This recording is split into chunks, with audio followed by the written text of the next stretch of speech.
Hallelujah, प्रभु के नाम का महिमा हो।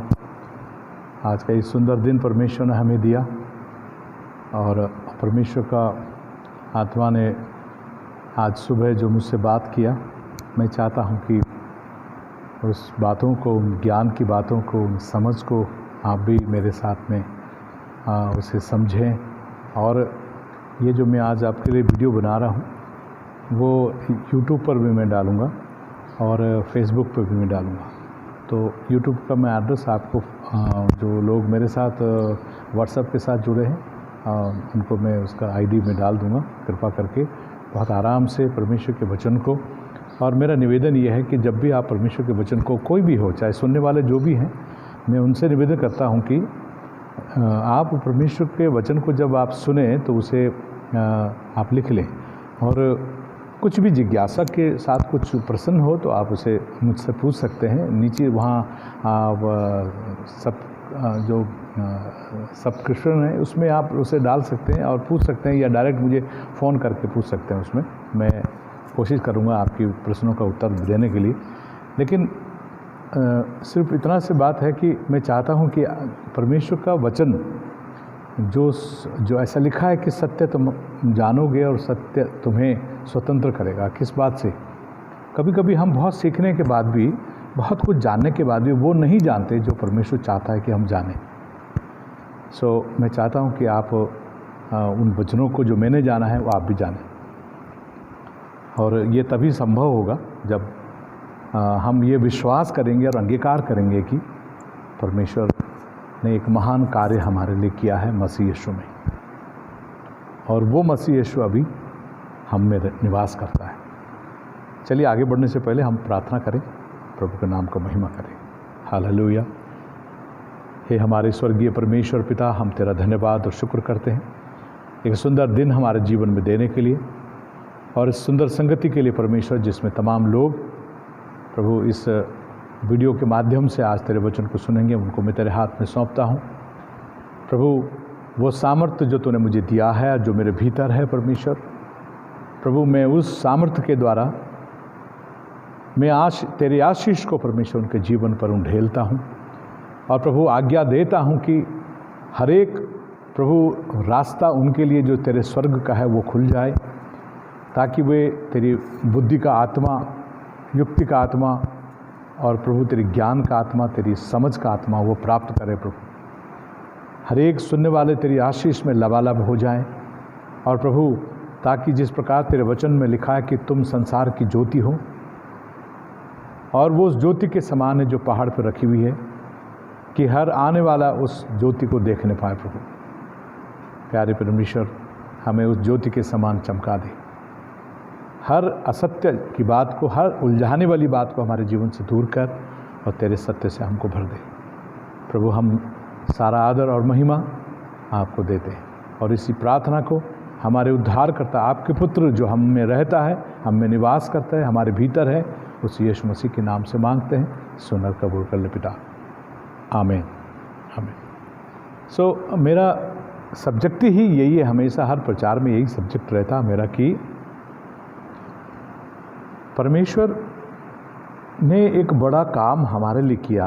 वो ये किया कि जो आदम ने खो दिया था, आदम ने परमेश्वर का महिमा को खो दिया, आदम ने परमेश्वर को उपस्थिति को खो दिया, फिर उसने अपने जो धन था उसे खो दिया, जो उसका स्वास्थ्य था उसको खो दिया, और उसके भीतर वो भय आ गया, उसके भीतर का जो सामर्थ्य था वो चला गया, वो अधिकार का सामर्थ्य था वो चला गया। इसलिए वो महान कार्य परमेश्वर ने किया हमारे जीवन में कि उसने अपने पुत्र को उसी समय उसने प्रतिज्ञा किया। ये बात तीतुस का पत्री में लिखा है, उसका पहला अध्याय का दूसरा पद में आप पढ़ें, उसमें लिखा है कि उसने प्रतिज्ञा किया कि वो इस अनंत छुटकारे को, जो लिखा है वो झूठ नहीं बोलता, वो हमारे जीवन में जरूर देगा। ये उस प्रतिज्ञा के बारे में लिखा है, और वो झूठ नहीं बोलता, इसलिए उसने इसको पूरा भी किया।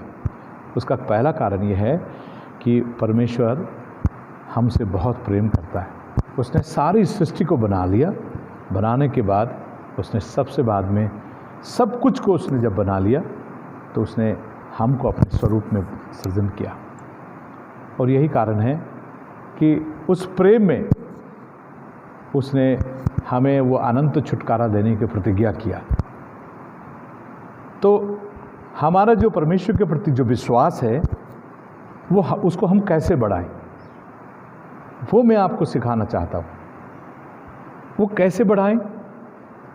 अभी लिखा है मसीह के वचन को सुनने के द्वारा। तो क्या सुने कि यीशु मसीह ने मेरे लिए कलवरी के क्रूस पर क्या किया, और उस करने के द्वारा यीशु मसीह का मकसद क्या था। वो मकसद ऐसा लिखा है, परमेश्वर का पुत्र यीशु मसीह जगत में इसलिए आया ताकि परमेश्वर के प्रेम को वो प्रकट करे। वो प्रेम को प्रकट करने के लिए आया। उस प्रेम को जब हम जान जाएंगे और जैसे जैसे उस प्रेम को हम जानते जाएंगे, हमारे भीतर का वो विश्वास बढ़ता जाएगा। और जब वो बढ़ जाएगा तो वो सामर्थ्य कार्य करना शुरू करेगा आपके जीवन से। मैं आपको एक बात मैं कहता हूँ। मैं आज सुबह जब मैं निर्गमन का पुस्तक में पढ़ रहा था, उसमें एक शब्द से परमेश्वर ने मुझसे बात किया। तो ये मेरे विचारों में है। और दूसरी बात, मुझे परमेश्वर का विचार, परमेश्वर का पवित्र आत्मा में मुझे ये फिर मैं उसके बहुत गहराई तक परमेश्वर मुझे लेकर गया। इसलिए मैं उसके लिए बहुत उतावला हो गया कि मुझे आपको ये वचन सिखाना चाहिए, आपको सुनाना चाहिए, ताकि जिस प्रकार मैं उसको सीख गया, जिस प्रकार परमेश्वर ने मुझे उस ज्ञान की बातों को, उस रहस्यमयी बातों को मुझे सिखाया, वो आप भी सीखें। तो मैं जब पढ़ रहा था निर्गमन का पुस्तक, उसका 16वां अध्याय का 16 पद, तो वहाँ इस प्रकार लिखा है। मैं आपके सामने उसको जोर से पढ़ना चाहता हूँ, आप सुनिए जरा से जोर से। मेरे बेटी आपके लिए पढ़ेगा। जो आज्ञा यहोवा ने दी है, जो यह है। हाँ, नहीं, निर्गमन का पुस्तक 33 अध्याय उसका 13 वचन, 16 वचन में हम जाएंगे। 33 अध्याय उसका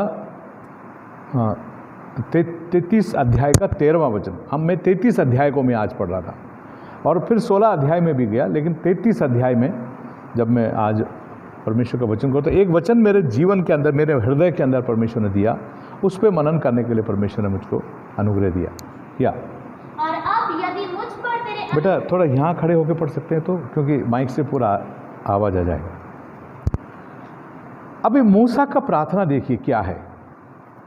और अब यदि मुझ पर तेरे अनुग्रह की दृष्टि हो, अब यदि मुझ पर तेरे अनुग्रह की दृष्टि हो तो मुझे अपनी गति समझा दे। तो मुझे अपनी गति, दो सवाल है उसमें। मुझ पर तेरे अनुग्रह की दृष्टि हो, इट मीन्स मूसा नहीं जानता कि उसके ऊपर अनुग्रह है। पहली बात, मैं ये नहीं कह रहा कि वो उसका प्रार्थना ठीक नहीं है, लेकिन मैं जो कह रहा हूँ कि मैं कंपेयर कर रहा हूँ, मैं कहाँ पर हूँ। तो यीशु मसीह मूसा जो है ये परमेश्वर से पूछ रहा है, यदि, वहाँ सवाल है, यदि तेरा मुझ पर तेरे अनुग्रह की दृष्टि हो, अगर मुझ पर तेरे अनुग्रह की दृष्टि हो तो मुझे अपनी गति समझा दे। तो मुझे क्या कर, अपनी गति समझा दे, गति मुझे समझा दे, जिससे जब मैं तेरा ज्ञान पाऊं, जब मैं तेरा ज्ञान पाऊं, तेरा ज्ञान पाऊं। मतलब उसकी उम्मीद यह है कि जब पाऊं, मतलब कभी कभी उसकी उम्मीद क्या है, उसकी आशा क्या है, वो कभी कभी जब मैं पाऊं। अब मैं आपको कंपेयर करूंगा कि मसीह में हम क्या हैं। जब मैं पाऊं, मैं आपसे कहता हूं कि मैं जब भी मैं वचन पढ़ूं, उसी समय परमेश्वर का ज्ञान मेरे भीतर आ जाएगा। वो गुप्त ज्ञान, जो परमेश्वर का जो रहस्य का ज्ञान है, ज्ञान का जो रहस्य है, वो मेरे भीतर आएगा। तो मूसा ये इस बात को कर रहा है। मैंने उस बात पर मनन किया कि यदि तेरी कृपा दृष्टि, अनुग्रह की दृष्टि मुझ पर पड़े तो मुझे अपनी गति समझा, तो मुझे अपनी गति समझा दे, जिससे जब मैं तेरा ज्ञान पाऊं, जब मैं तेरा ज्ञान पाऊं, तब तेरे अनुग्रह की दृष्टि मुझ पर बनी रहे। तो तेरा अनुग्रह की दृष्टि इज अगेन, वो रिक्वेस्ट कर रहा है, वो अगेन वो निवेदन कर रहा है कि तेरा अनुग्रह की दृष्टि मुझ पर बनी रहे। फिर यह भी बस बस बस बस। अब इस बात को परमेश्वर मुझे गहराई में वो लेकर के किया। यीशु में हमारा जो अनुग्रह है वो अधूरा नहीं है, वो पूरा अनुग्रह हमको मिल गया। उस अनुग्रह के द्वारा ही हम प्रभु में हैं। उसका अनुग्रह हमको मसीह में ले आया। इसका मतलब उसका अनुग्रह से हम भर गए। आइए मेरे साथ रोमियो की पत्री उसका 5वां अध्याय का उसका पहला वचन एक बार पढ़े। रोमियो की पत्री उसका 5वां अध्याय का, वो लिखा है तुमने, रोमियो 5:1 लिखा है। आप सुनने वाले मेरे साथ तुरंत निकालें और लिख लें, बाद में जाके मनन करें। अतः जब हम विश्वास से धर्मी ठहरे, हाँ, तो अपने प्रभु यीशु मसीह के द्वारा परमेश्वर के साथ मेल रखें। आप समझ रहे, हम किसके द्वारा धर्मी ठहरे? विश्वास से। विश्वास के, विश्वास अनुग्रह ही से हमारा उद्धार हुआ है। तो हम क्या करें अब? मेल, परमेश्वर के साथ जब हम मेल रखते हैं, जब उसके साथ हम संगति करते हैं, तो संगति का मतलब यह हुआ निरंतर परमेश्वर की उपस्थिति में रहना। निरंतर मूसा के साथ परमेश्वर जो है वो उसका उपस्थिति में वो चलता था, लेकिन वो हमेशा नहीं, वो कभी कभी उसके साथ चलता था। लेकिन यहाँ पर क्या है, दोबारा पढ़े उसको। अतः जब हम विश्वास से धर्मी जब हम ठहरे, 5वां अध्याय का पहला पद पढ़ रहे हो ना, जब हम विश्वास से धर्मी ठहरे, तो अपने प्रभु यीशु क्या विश्वास से धर्मी ठहरे? क्या विश्वास किया हमने धर्मी ठहरे? आइए मेरे साथ आप 14वां अध्याय यूहन्ना रचित सुसमाचार का 14वां अध्याय का 23वां वचन पढ़े। अभी आप ध्यान से सुनिए, क्या विश्वास किया? हम विश्वास से धर्मी ठहरे, हमने क्या विश्वास किया? यीशु ने उसको उत्तर दिया, मैं तुमसे सच सच कहता हूँ, यदि कोई मुझसे प्रेम रखेगा, कोई मुझसे प्रेम रखेगा तो वह मेरे वचन को मानेगा, तो वो मेरे वचन को मानेगा, और मेरा पिता उससे प्रेम और रखेगा, मेरा पिता भी उससे प्रेम रखेगा। और हम उसके पास आएंगे। देखो, हम उसके पास आएंगे और उसके साथ निवास करेंगे हम। हालेलुया। ये मैं आपको समझाने की कोशिश कर रहा हूँ। हम पर जो अनुग्रह हुआ, जिसके द्वारा हमने विश्वास किया, वो हमेशा का अनुग्रह है, एक दिन का अनुग्रह नहीं है। यानी कि अनुग्रह होके फिर चला नहीं जाता। पहले जमाने में ऐसा था, तेरी कृपा दृष्टि, यदि तेरा अनुग्रह की दृष्टि मुझ पर पड़े तो मैं तेरे ज्ञान को मैं जानूं, तेरी मैं चाल को समझूं, और यदि मुझ पर बनी रहे, तो वो निवेदन कर रहा है कि मुझ पर बनी रहे। परमेश्वर का महिमा के लिए मैंने आपको पहले ही कहा था कि तीतुस का पत्री में उसने हमको सब कुछ वापस देने के लिए, मैं आपको इसलिए ये वचन समझाने के लिए आया हूँ कि परमेश्वर ने हमको जो हमने खो दिया था आदम के द्वारा, उसको पुनः हमारे भीतर फिर से प्रज्वलित करने के लिए, फिर से हमें वापस देने के लिए, और हम इस दुनिया में आए और वह हमको मिल गया। हर एक जो लोग मुझे सुन रहे हैं, हर एक जो यीशु मसीह के नाम से जो आए हैं, उनके लिए, सबके लिए, पूरे संसार के लिए। कई लोग, एक भाई प्रचार कर रहे थे कि जो है वो जो दूसरे लोग हैं उनके साथ नहीं, उनके लिए भी यीशु मसीह ने पूरा कर चुका, केवल उनको इसकी जानकारी नहीं है। तो जानकारी उनको क्यों नहीं है? क्योंकि जानकारी आपको पहले नहीं है, हमको पहले जानकारी नहीं है।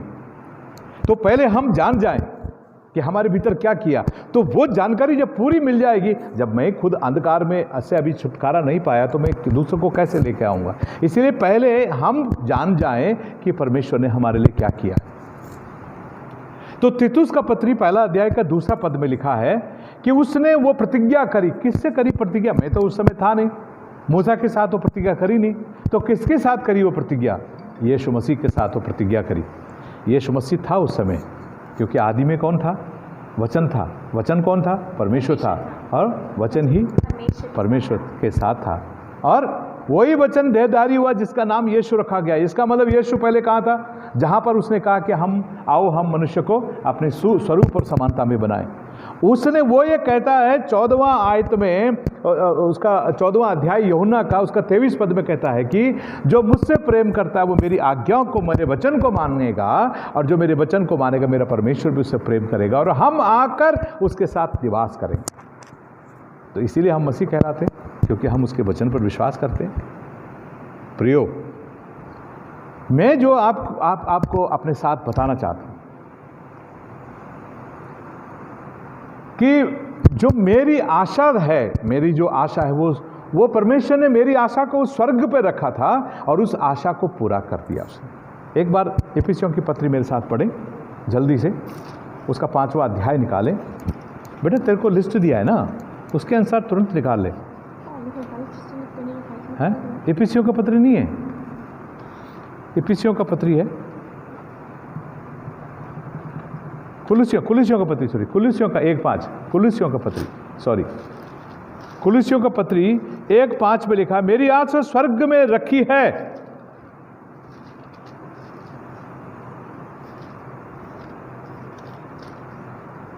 वो आशा जो मेरे लिए स्वर्ग में परमेश्वर ने रखी है अपने पुत्र यीशु मसीह के साथ, उन आशीषों को जो स्वर्ग में रखा है, वो क्यों रखा है स्वर्ग में? अभी पढ़िए जरा 1:5 कुलुसियों।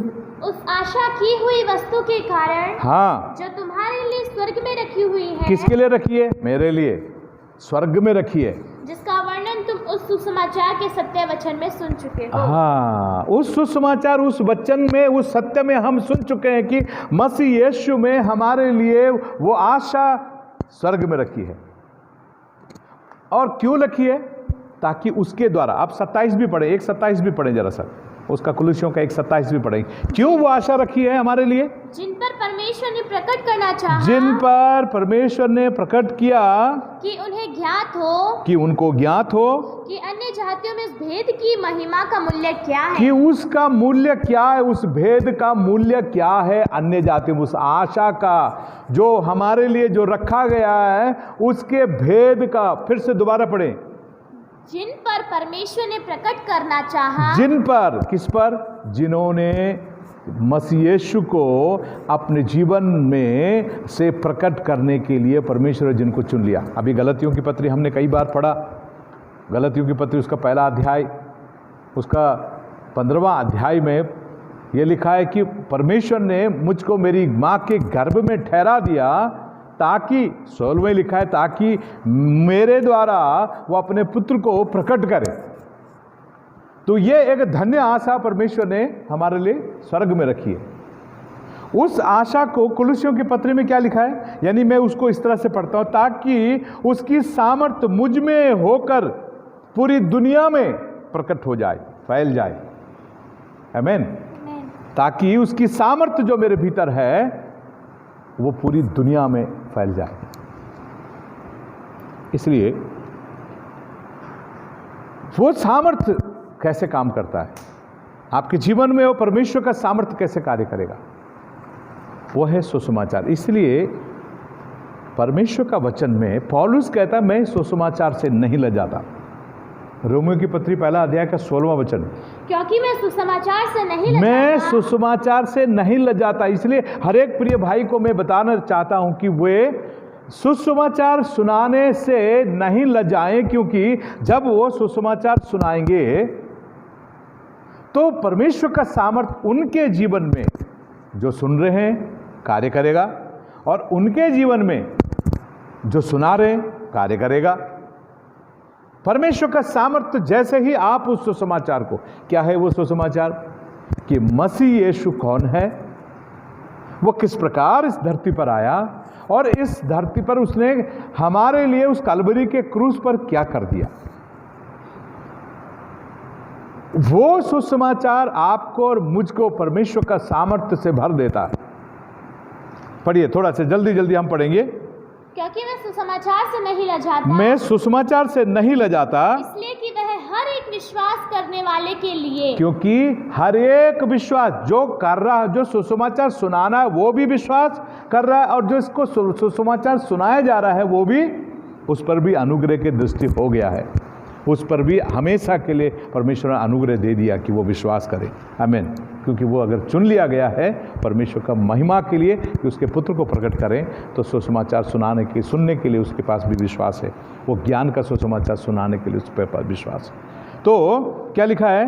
परमेश्वर का हर एक विश्वास करने वाले के लिए वो परमेश्वर का उद्धार के निमित्त परमेश्वर की सामर्थ है। उद्धार के निमित्त परमेश्वर की क्या है वो? सामर्थ्य है। हालेलुया।